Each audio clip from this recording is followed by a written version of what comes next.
voy a hacer un recordatorio de por dónde vamos.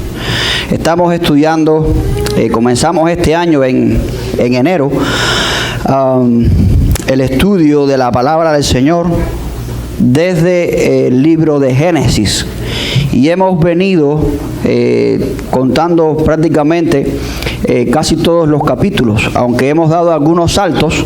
Hemos estado prácticamente viendo muchos de los libros del Antiguo Testamento en una línea donde nos permite ver a Jesucristo. En cada uno de los pasajes que hemos estado viendo, en cada uno de los libros que hemos estado viendo del Antiguo Testamento, hemos estado observando fácilmente a Jesucristo.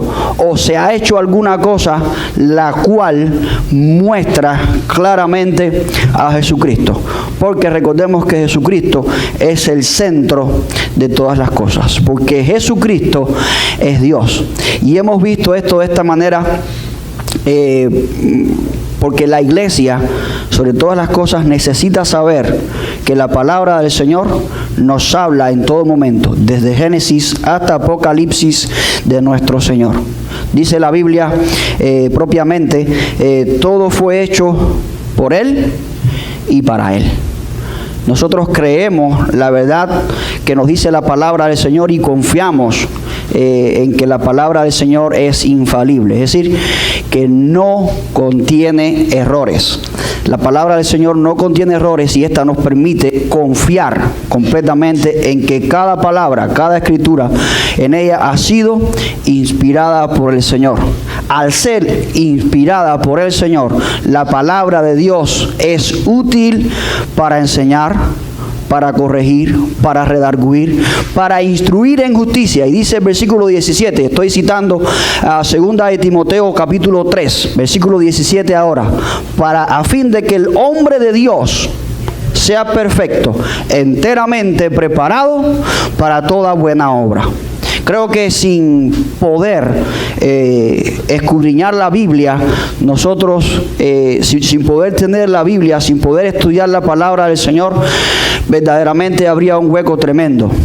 Y Dios nos ha dado la oportunidad de la palabra, de la Biblia precisamente, para que podamos escudriñarla, para que podamos estudiarla y de esta manera pues estar mejor preparados para todas las cosas que el Señor quiere que tú y yo hagamos.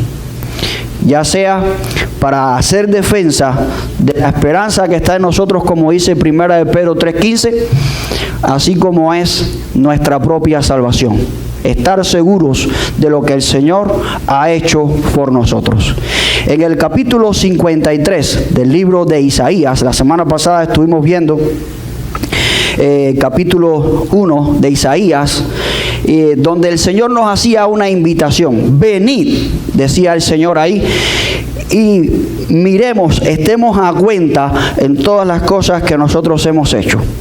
Miremos que verdaderamente hemos cometido faltas, hemos cometido pecados y es necesario que estemos a cuenta, que dejemos nuestros pecados y arreglemos nuestra vida con Él. La semana pasada estábamos mirando eso al respecto. Pero hoy vamos a estar viendo algo mucho más sublime. Y es como Dios, 750 años antes de que Cristo viniera a este mundo, ya estaba anunciando a Jesucristo. La Biblia es un libro extraordinario. ¿Y a qué vino Cristo? Esa es la gran pregunta. ¿A qué cosa vino Cristo? ¿Para qué vino al mundo? ¿Por qué nació en el mundo? Estaba yo, mientras preparaba este sermón, mirando algunas cosas bien interesantes. Yo no sé cuántos de ustedes conocen la llamada Organización de las Naciones Unidas. Organización de las Naciones Unidas, o más conocida como la ONU. ¿Conocen, verdad, esta organización? Esta organización fue fundada aquí en los Estados Unidos, en San Francisco, el 24 de octubre de 1945, después de la Segunda Guerra Mundial. Esta organización es la mayor organización existente a nivel mundial. Se define como una asociación de gobierno global que facilita la cooperación en asuntos de derecho internacional, la paz y seguridad internacional, el desarrollo económico y social, los asuntos humanitarios y también los derechos humanos. Miren cuántas cosas hace la ONU. Es decir, esa es su fachada, ¿verdad? Eso es lo que ellos dicen que son. Ahora bien, ¿qué sentido tiene de que haya una organización que diga que va a hacer todas estas cosas, pero que verdaderamente no haga ninguna de ellas? Sin embargo, la Organización de Naciones Unidas sí hace muchas de estas cosas. Es una organización a nivel mundial, es prácticamente, pudiera yo decir, yo en mi sentido personal, es como un Estado que se encarga de mantener a otros países en una línea. De ahí entonces que salieron, yo me acuerdo cuando yo era un muchacho, todavía vivía allá en el campo donde yo vivía con televisión en blanco y negro. Salía siempre por el noticiero, porque la cumbre de los países no alineados, y estos países no alineados precisamente eran los que no estaban de acuerdo con muchas de las cosas que la ONU quería hacer. Voy a hablar un poquito más despacio porque Daniela me está traduciendo. Y veamos cómo le hago, porque siempre hablo muy rápido. A través de la historia, las Naciones Unidas han tenido importantes éxitos en las diversas esferas y se mencionan algunos de ellos en su propia página. Por ejemplo, el mantenimiento de la paz. No ha habido otra guerra mundial porque entre las Naciones Unidas y países que están fuertemente arraigados en ellas y creen en esto, pues han salvaguardado la paz mundial. Han habido guerras y otras cosas, pero no ha existido todavía la Tercera Guerra Mundial. Ellos han tratado por 172 arreglos pacíficos la paz. Han disminuido la amenaza de guerra nuclear por medio del Organismo Internacional de Energía Atómica. La prestación de ayuda a las víctimas de los conflictos por medio del Alto Comisionado de las Naciones Unidas para los Refugiados. La limpieza de campos de minas en antiguos campos de batalla tales como Afganistán, Angola, Camboya, El Salvador, etc. Es decir, que no es una nación que tiene una fachada que dice nosotros estamos aquí para hacer esto. Es una organización que se ha ocupado y preocupado por los asuntos internacionales, mundiales y globales. Ahora bien, usted va a decir, bueno, pastor, ¿qué tiene que ver esto con Jesucristo?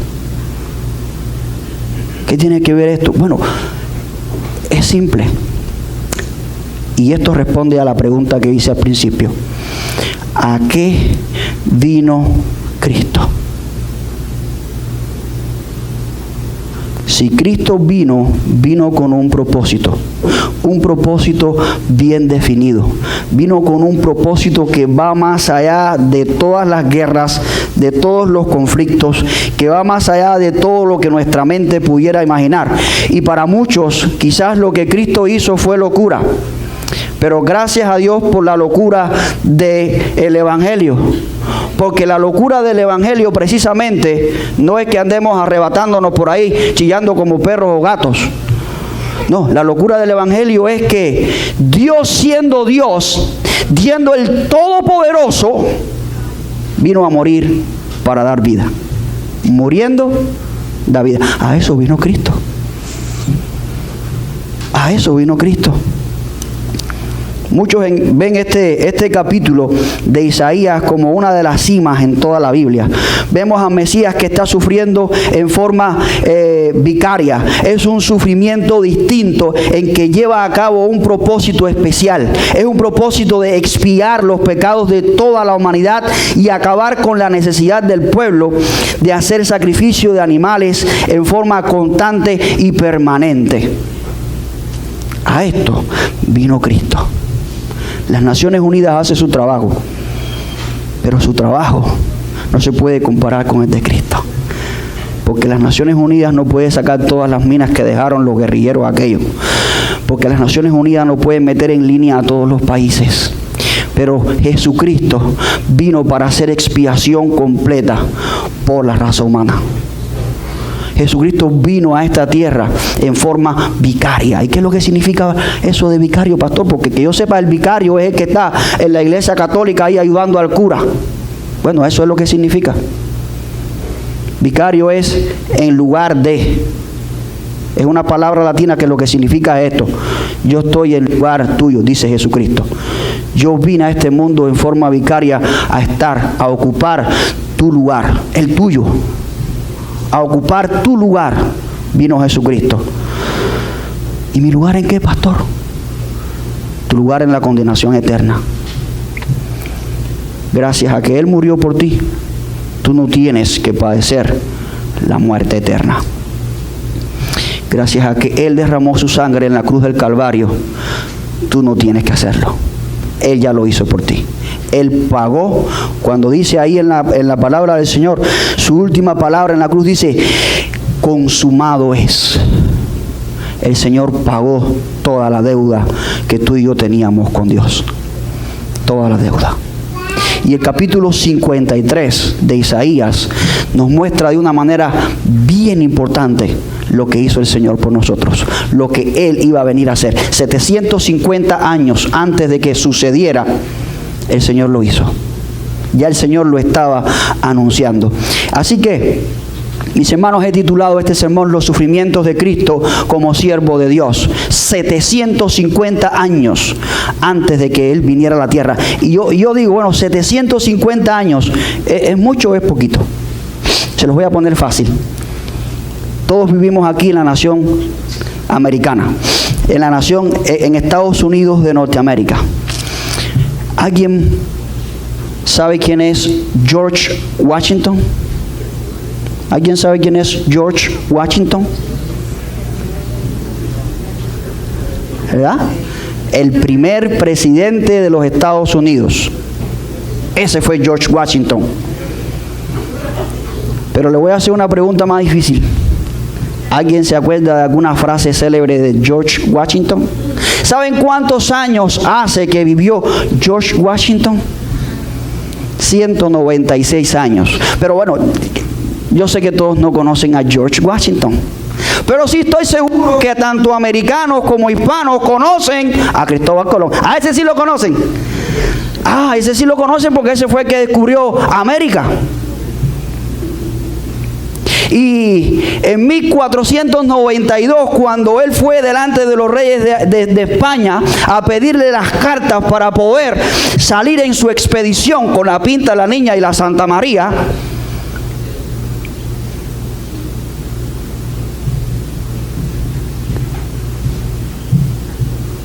dice que más adelante descubrió América, ¿no? ¿Cuántos años hace? 1942. Ustedes son buenos con la matemática, yo no. Son 525 años. Todavía no se acerca la fecha que estamos buscando. ¿Y alguien me puede decir alguna frase célebre de Cristóbal Colón? Ah, mira qué importante, ¿verdad? Así se la saben. No se sabe dónde la dijo, pero la dijo. Esta es la tierra más hermosa que ojos humanos han visto. Dicen algunos que fue Puerto Rico, otro que fue México y otro que fue Cuba. No sé cuál de las tres fue. Ay, Dios. Pero 750 años antes de que Cristo viniera a este mundo. Y miren, le hice la comparación para que ustedes vieran la diferencia en años. 750 años antes de que Cristo viniera a este mundo, Isaías le estaba anunciando. Y nada más y nada menos que Isaías estaba diciendo lo que el siervo de Dios iba a decir. Algunos piensan que cuando Isaías habla aquí, porque en Isaías capítulo 42, 41, 42, habla acerca del siervo, está hablando acerca de Israel, es decir, la nación de Israel. Pero aquí se ve que no es Israel. Está hablando con varios pronombres personales, refiriéndose a él, es decir, que no es una nación, es alguien personal, es alguien específico, un ser humano. Y este ser humano es el que conocemos nosotros como el Mesías, Jesús, Jesucristo, el Señor. Ese es nuestro Dios. Y vino ahí, Isaías describe en su capítulo 53 una cantidad de cosas extraordinarias. Pero lo que más me llama la atención es que este siervo de Dios iba a tener grandes sufrimientos. Y estos sufrimientos él los iba a tener como siervo de Dios. Y uno de los sufrimientos, es decir, una de las cosas que podemos mirar ahí en el versículo número 3, es que estos sufrimientos de Cristo fueron sufrimientos reales. Y yo no estoy aquí hoy para probar la existencia de Jesucristo. Jesucristo es más que una falacia, es una realidad. Él es real y vive hoy. Yo no estoy aquí para probar su existencia. Estoy aquí para probar su sufrimiento. Y con probar su sufrimiento, voy a dar por sentado su existencia. Así que todos juntos leemos el versículo número 3, que dice de esta manera: despreciado y desechado entre los hombres, varón de dolores, experimentado en quebranto, y como que escondimos de él el rostro, fue menospreciado y no le estimamos. La palabra del Señor ahí me está mostrando lo siguiente: que el Señor Jesús vino a este mundo y nosotros, si hubiésemos vivido en aquel tiempo, dice ahí la palabra, hubiésemos escondido de él el rostro. Uno de los sufrimientos reales de Jesucristo precisamente fue que tuvo que experimentar el rechazo, tuvo que experimentar el desprecio de sus semejantes. Dice la palabra del Señor ahí en Juan capítulo 1 versículo 11, que a lo suyo, oigan bien, a lo suyo vino y los suyos no le recibieron. Este hombre, este Dios hombre, vino a este mundo a lo suyo, vino con un propósito bien definido. Y dice que los suyos no le recibieron. Ustedes entienden eso, ¿verdad? Él vino con un propósito y se los planteó a ellos y les dijo: miren, yo he venido a esto. ¿Y qué hicieron? Dice que escondieron de él el rostro. Las personas que más deberían estar cerca de Jesucristo, las personas, por ejemplo, los doctores de la ley, que eran los que más conocían la palabra del Señor, eran los que más escudriñaban la palabra del Señor, los escribas, los fariseos, los saduceos, que eran las dos grandes sectas judías que habían en aquel tiempo en Israel, todos le viraron la espalda. Dice que escondieron de él el rostro. ¿Por qué razón? Porque ya estaba profetizado.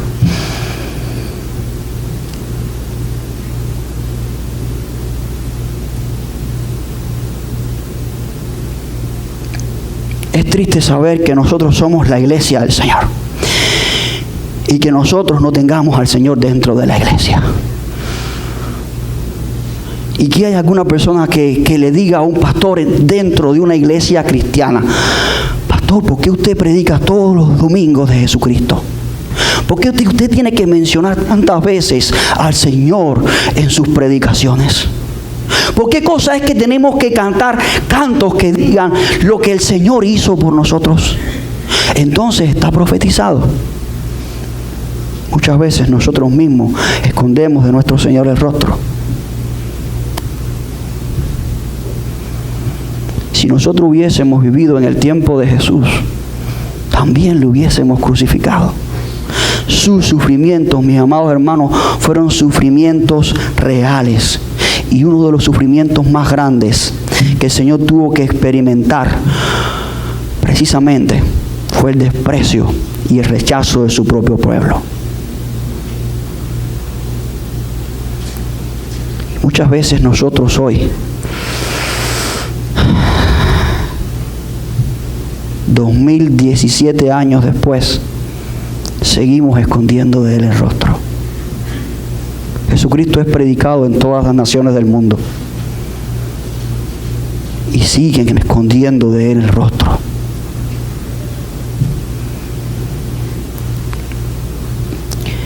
El mundo como tal no conoce a su autor. El mundo, cuando digo el mundo, estoy refiriéndome a toda la humanidad. No conocen a su autor. ¿Y saben quién es el autor del mundo? El Dios del cual yo le estoy predicando a ustedes hoy. Él hizo los cielos y la tierra. Él hizo los mares, la luna, el sol y las estrellas. Eso hizo mi Dios. Eso hizo mi Señor. Mi Dios Todopoderoso hizo eso.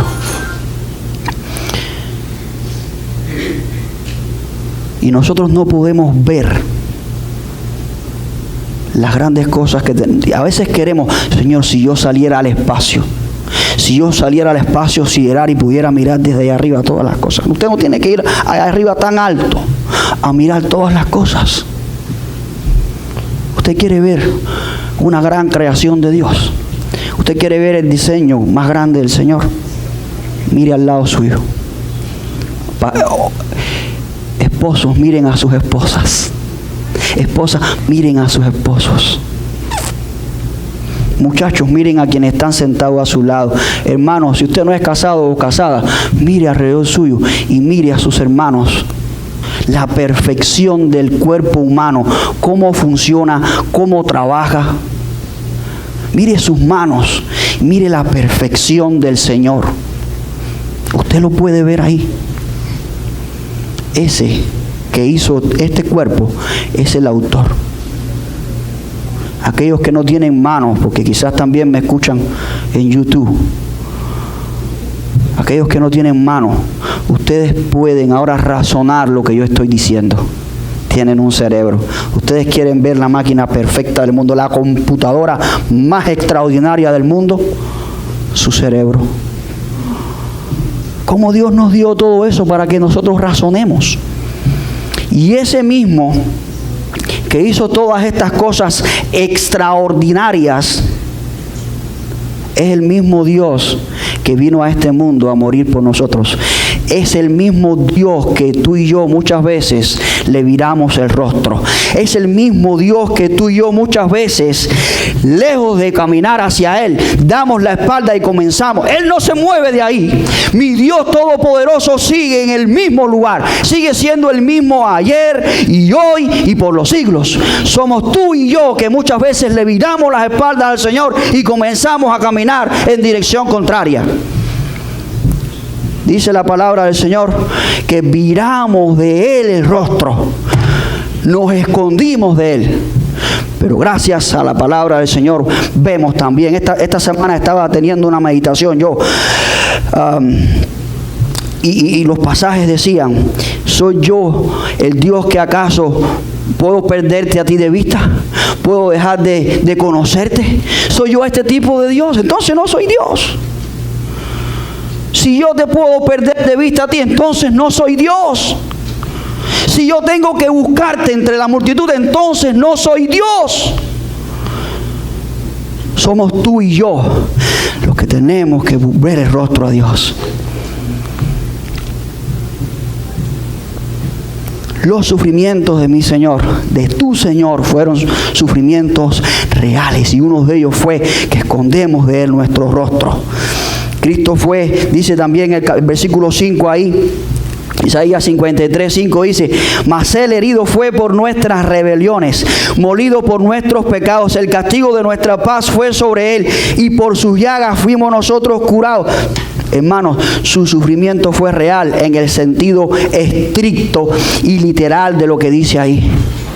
Yo no sé cuántos de ustedes vieron la película de Mel Gibson. ¿Vieron esa película?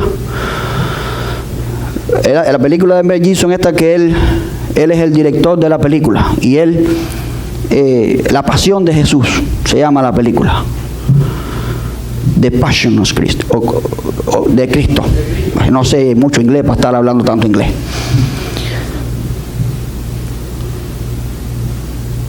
¿Les parecen pocos este tipo de sufrimientos o todavía ustedes creen que debió añadírsele más? He escuchado comentarios de que dice que no van a volver a ver esta película. Está demasiado cruda. ¿Y qué creen ustedes? ¿Que los romanos eran buenos?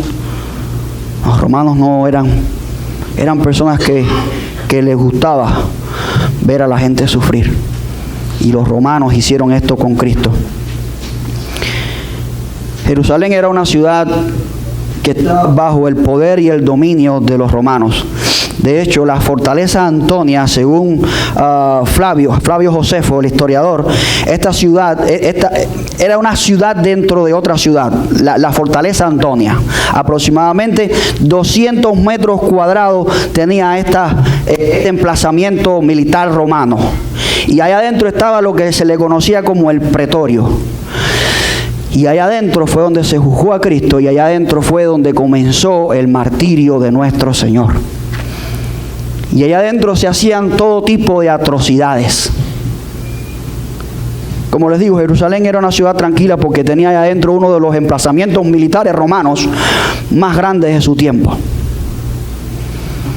Esto provocaba que Jerusalén siempre estuviera. Había alguno que de vez en cuando sacaba la cabeza, como por ejemplo Barrabás, y enseguida lo agarraban y ya ustedes saben lo que les tocaba.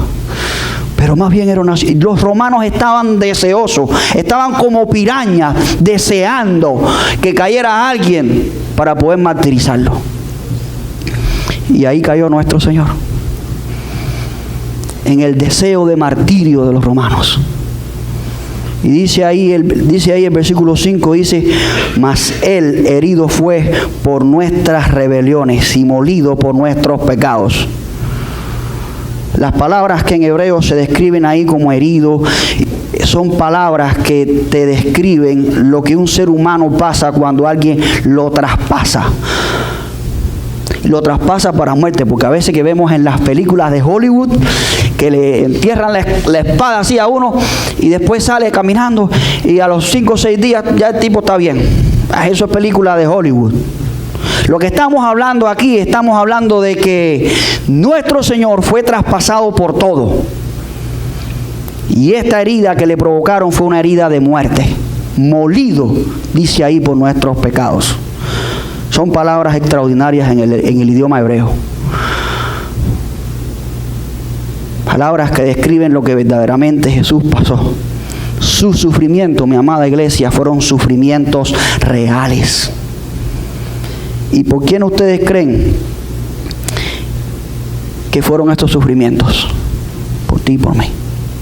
Cuenta la historia, una historia de campesinos cubanos. Cuando empezó la etapa esta grande de la caña y comenzaron a comprar unos equipos llamados alzadoras. Allá en Cuba la caña de azúcar se corta con personas y se va echando la caña en unos montones como así del tamaño de la mesa, unos montones así. Se tira en el suelo y se va amontonando la caña así de poco. Entonces viene un equipo llamado alzadora que tiene unas pinzas y agarra eso y lo pone para allá arriba. Un muchacho, hijo de campesinos que tenía una gran finca, decidió ir a estudiar agronomía. Se hizo ingeniero agrónomo. Estuvo muchos años estudiando en La Habana y cuando regresó con algunos equipos, algunas técnicas nuevas para hacer producir mejor su tierra. Y entre ellos pues trajo una brigada, y entre estas brigadas el muchacho trajo una alzadora. Y los padres y los abuelos del muchacho que vieron traer aquellos cangrejos, así mismo le llamaron cangrejos, le dijeron: no, aquí tú no me traes estos equipos. Estos sueltan cosas, estos demonios sueltan cosas que rompen la tierra y destruyen la caña.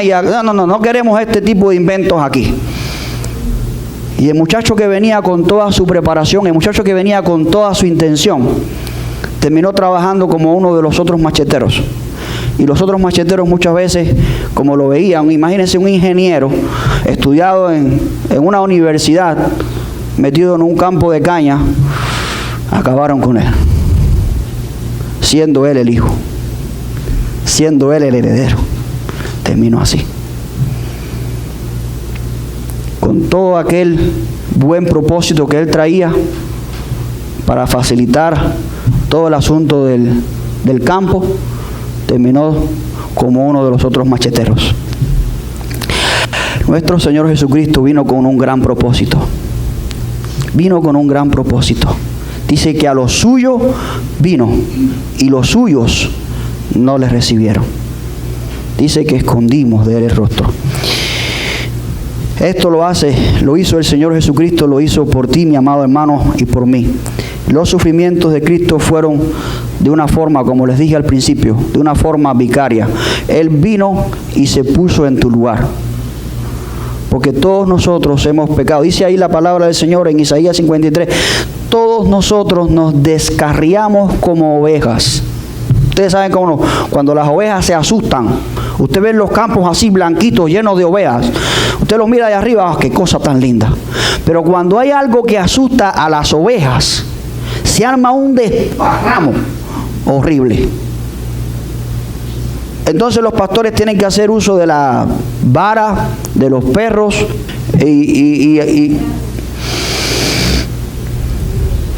Entonces el Señor Jesús, que viene de allá hasta aquí, dice, viene Él a ponerse en tu lugar y el mío. Porque tú y yo somos pecadores y el castigo que era sobre nosotros no cayó sobre nosotros, cayó sobre Él. El castigo que debía caer sobre ti no cayó sobre ti, cayó sobre Él. Dice ahí el versículo 5 una vez más. El versículo 4, disculpen, una vez más, vamos a leerlo. Dice, ciertamente llevó Él nuestras enfermedades, llevó Él nuestras y sufrió nuestros dolores, y nosotros le tuvimos por azotado, por herido de Dios y abatido. Miren, hermanos, este sacrificio, estos sufrimientos de Jesucristo en forma vicaria, por ti y por mí, fue para que tú y yo no cargásemos con enfermedades y dolores. Y voy a explicar un poquito acerca de esto. Y voy a hacer una pregunta que más adelante quiero que ustedes me respondan. Si alguien, ya sea un doctor, un médico, si ya sea un amigo suyo, viene y hace algo por usted que usted no puede hacer. Yo he visto mucha gente que le dicen a este amigo, muchas gracias, no tengo con qué pagarte, pero aquí me tienes para lo que tú necesites. ¿Lo han escuchado? ¿Cuántos les han dicho así a un amigo? Mira, cuenta conmigo para lo que... Yo no puedo pagarte, pero cuenta conmigo para lo que tú necesites. Usted se está poniendo en las manos de alguien para que ese alguien haga con usted lo que él quiera. Eso es lo que usted está diciendo. Eso es lo que usted está diciendo. Porque ese doctor, sobre todo los doctores, a veces que nos sanan de enfermedades difíciles, nos sanan de problemas grandísimos, y nosotros le decimos, doctor, gracias, aquí me tiene para lo que usted necesite. Le decimos así.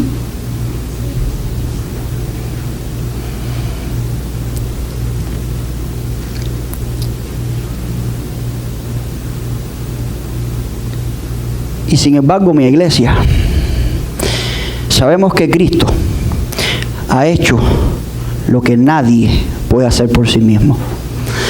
Sabemos que Jesucristo vino a pagar por lo que tú y yo no podemos pagar. Por tu salvación, mi salvación. Y todavía no les hemos dicho al Señor Jesucristo, Señor, heme aquí, me rindo delante de ti, úsame conforme a tú quieres. ¿Ya se lo han dicho al Señor? Ya le han dicho al Señor, Señor, gracias por tu salvación, gracias por morir por mí en la cruz del Calvario. Aquí tienes mi corazón, aquí tienes mi vida, úsame como tú quieres. Si ya se lo has dicho al Señor, gloria a Dios y aleluya. Pero si no lo has hecho todavía, mi amado hermano, visita que estás aquí entre nosotros hoy, es importante que lo hagas, porque su completo sufrimiento fue por ti. Su completo sufrimiento fue por ti. Sabemos que Cristo existió. Sabemos que Él existió. Para muchos, por ejemplo, para los guionistas de cine, Él es un personaje así. Para los escritores, inventores, para los políticos, para los guionistas también de escenas de teatro, fue un personaje. Un personaje más que protagonizar. Un personaje más que interpretar. Pero para ti y para mí no puede significar lo mismo. Es una persona real que vino a este mundo a sufrir por ti y por mí. Si Jesucristo hubiese sido para muchos de ellos, porque para muchos de ellos Cristo fue un comunista, un idealista que se enfrentó al gobierno de su tiempo y que pereció en el intento. Pero estar de acuerdo con estas cosas sería cambiar toda la teología de la Biblia. Y no podemos hacer eso. Tú y yo sabemos la importancia que tiene nuestro Señor. Tú y yo sabemos que Él no vino a enfrentarse a nadie. Que lo que vino a hacer fue a sufrir por ti y por mí. El castigo y el sufrimiento que tú y yo merecíamos. Y nosotros, mi amada iglesia, tenemos que aprender a echar mano sobre el gran sacrificio de Jesucristo y aceptarlo. Porque déjenme decirle también algo. Dios al pecado le llama también enfermedad. Y dice ahí el versículo 4, si no me equivoco, ciertamente llevó Él nuestras enfermedades y sufrió nuestros dolores. Ustedes quieren ver la enfermedad más grande que está atacando al mundo hoy, es el pecado. Hace unos días terminamos la doctrina del pecado en el estudio bíblico de los martes. El pecado es real y el pecado provoca separación de Dios. Provoca la muerte, en otras palabras. La Biblia dice también que nosotros, estando muertos en nuestros delitos y pecados, dice que Cristo murió por nosotros. Eso es lo que Cristo hizo. Murió en lugar tuyo y mío. Eso fue lo que Cristo hizo. Él llevó nuestra enfermedad, esa enfermedad que todos conocemos, que es el pecado, que causa la muerte. Y que este mundo está pataleando enfermo con esa enfermedad. A eso Cristo vino, a morir por nosotros de esa manera.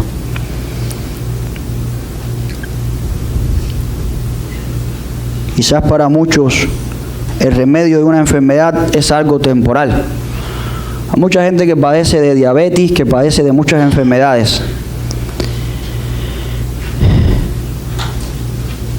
Y si hayan vacunas como esto que se inyectan los diabéticos, ¿cómo se llama? Insulina. Ese es un remedio temporal. Pero el remedio de Dios para el pecado fue completo. No es una medida momentánea, no es el plan B de Dios, es el plan eterno de nuestro Señor. Es la verdad sobre toda la Biblia. Es un remedio para siempre. Dice que el justo por los injustos padeció una vez y para siempre. Una vez más que suficiente por todos los pecados. Eso fue lo que hizo nuestro Señor. Llevó todas nuestras enfermedades y todos nuestros dolores para cubrir nuestras transgresiones. Mi amada iglesia, por supuesto que al derramarse la sangre preciosa de Jesucristo, ahí se cubren nuestras culpas, nuestros pecados, todas las cosas que nosotros hemos hecho, que están mal delante de Dios. Ahí mismo el Señor las cubrió. Y quizás tú te atrevas a decir, no, pastor, pero yo soy buena persona. Yo no hago nada malo. Yo nunca he hecho nada malo. Yo ayudo a la gente. Yo doy dinero para este, doy dinero para el otro. Ayudo a aquel, ayudo al otro. Pero yo te voy a hacer una pregunta. Si yo pudiera conectar tu mente con un cable como estos, con un cable como estos que tenemos muchos aquí arriba, si pudiera conectar tu mente a una de estas televisiones grandes que tenemos aquí y proyectar todo lo que tú has hecho, tú has dicho y has pensado en una de estas televisiones, ¿tú me dejarías ponerlo? ¿Tú me dejarías conectar tu mente ahí? Entonces no hemos hecho cosas buenas. Hemos hecho cosas muy malas de las cuales nos avergonzaría que alguien pusiera públicamente en una de estas televisiones. Todos hemos pecado. La Biblia dice, Romanos, todos pecamos y estamos quitados de la gloria del Señor.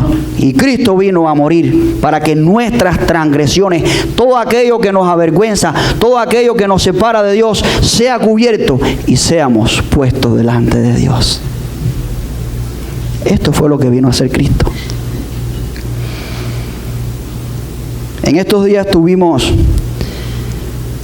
la semana pasada, tuvimos el llamado eclipse solar, un evento extraordinario. Todos fuimos testigos pero todos los medios de comunicación estaban advirtiendo, ¿qué cosa? No mire al sol de frente, no mire al sol con sus propios ojos. ¿Por qué? Porque nos podemos quedar ciegos, porque puede quemar nuestra retina, ¿verdad? Entonces, ¿qué nos recomendaban ellos que nosotros usásemos? Unos lentes, ¿verdad? Unos lentes, unas máscaras estas de soldador. ¿Y esto qué función hace? Hace la función de mediador. Te puede poner a ti delante del sol y tú mirar el sol y terminar con vista para contarlo. Para contar el gran milagro. Porque estas cosas, mira, estas cosas suceden por casualidad, ¿verdad? Eso es casualidad. Eso es producto de que la maquinaria de este mundo está funcionando así. Esto sucede por casualidad. Yo veo la mano de Dios detrás de todas estas cosas. Estos eventos celestiales extraordinarios solo vienen por la mano de Dios. Y ocurren por la mano de Dios. Pero eso mismo, que esa misma función que hacen estas máscaras, estos lentes, para poder mirar el sol, esto mismo hace Cristo. Que Dios mirándonos desde allá arriba, si nosotros estamos detrás de Jesucristo, si nosotros hemos tenido, dice la palabra del Señor ahí primero en Juan capítulo 1, dice que tenemos la potestad de ser hechos hijos de Dios. A los que hemos creído, a los que hemos recibido a Cristo, dice que tenemos la potestad de ser hechos hijos de Dios. Y cuando Dios nos mira de allá encima y nosotros estamos en Cristo Jesús, Dios ve a Jesucristo en nosotros. Y la justicia de Jesucristo, porque Él es el único justo, porque todos nosotros somos pecadores. Él es el único justo. Dice que Él no ve mi injusticia ni mi pecado. Él ve la justicia de Cristo, la verdad de Jesucristo. Pero aquellos que han recibido a Cristo, a los que creen en su nombre, solamente les dio este derecho. ¿Has creído tú en el único Hijo de Dios? ¿Tienes tú a Cristo en tu corazón para que te acerque a Dios?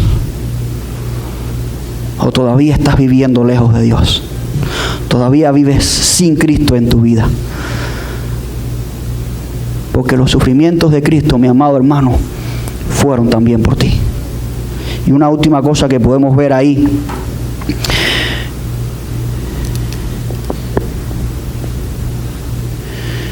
Dice ahí, versículo 10, con todo esto Jehová quiso quebrantarlo, sujetándole a padecimiento.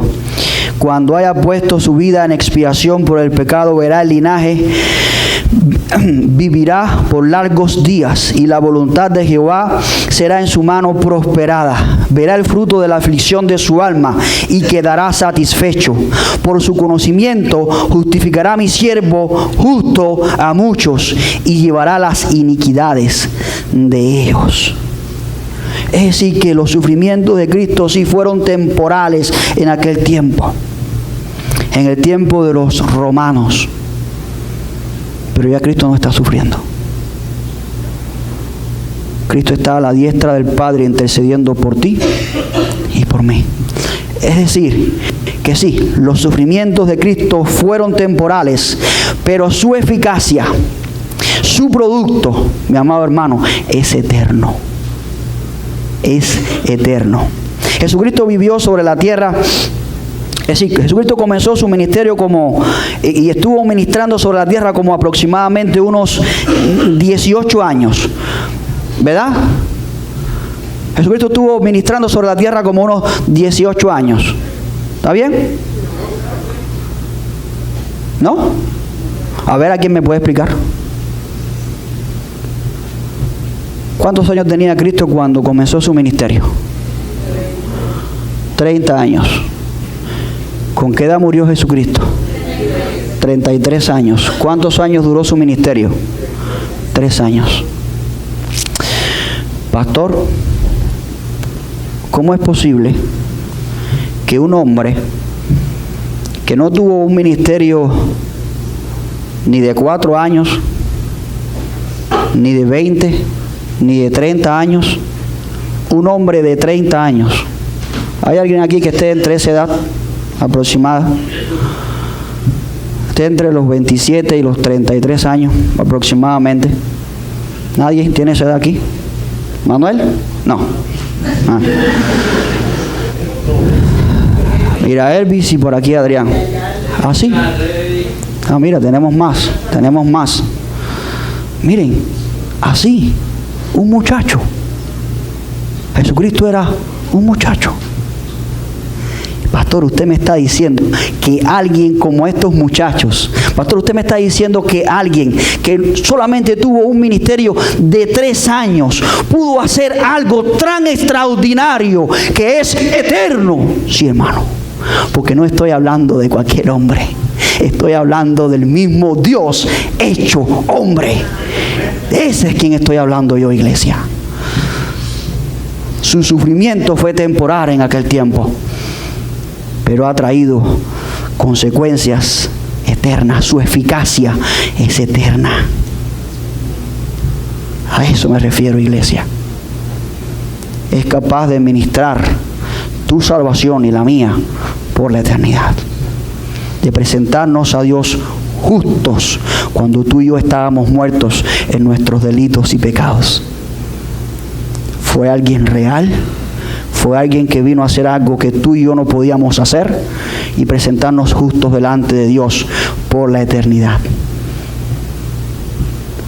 Su influencia parecía insignificante para los doctores de la ley, para los escribas, para los fariseos, para los saduceos, pero delante de Dios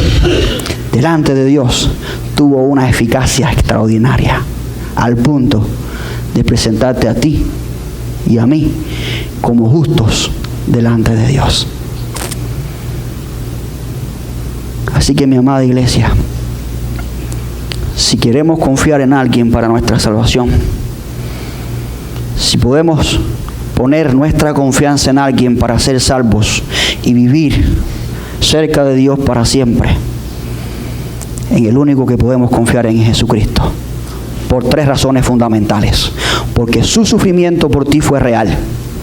Porque su sufrimiento por ti fue así, en tu lugar.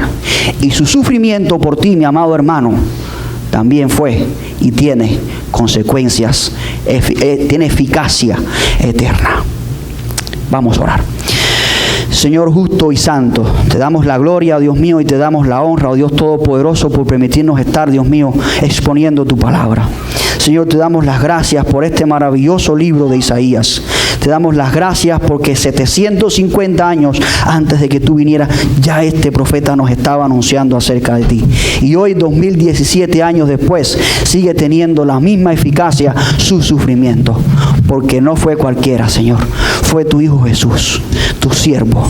Señor, tú hecho hombre, viviendo entre nosotros. Gracias, Señor, por esta verdad. Y aún, Dios mío, hoy tú puedes salvar vidas. Aún, Señor, tú por tu palabra expuesta aquí esta tarde, Señor, puedes salvar a alguno.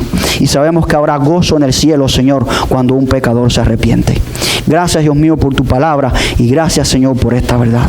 Te lo rogamos en el nombre santo y poderoso de Jesucristo. Amén. Amén. Hermanos, yo les invito a estar de pie en esta hora. So, church, I invite you all to stand, Canten con nosotros este canto de invitación. to sing with us this invitational song.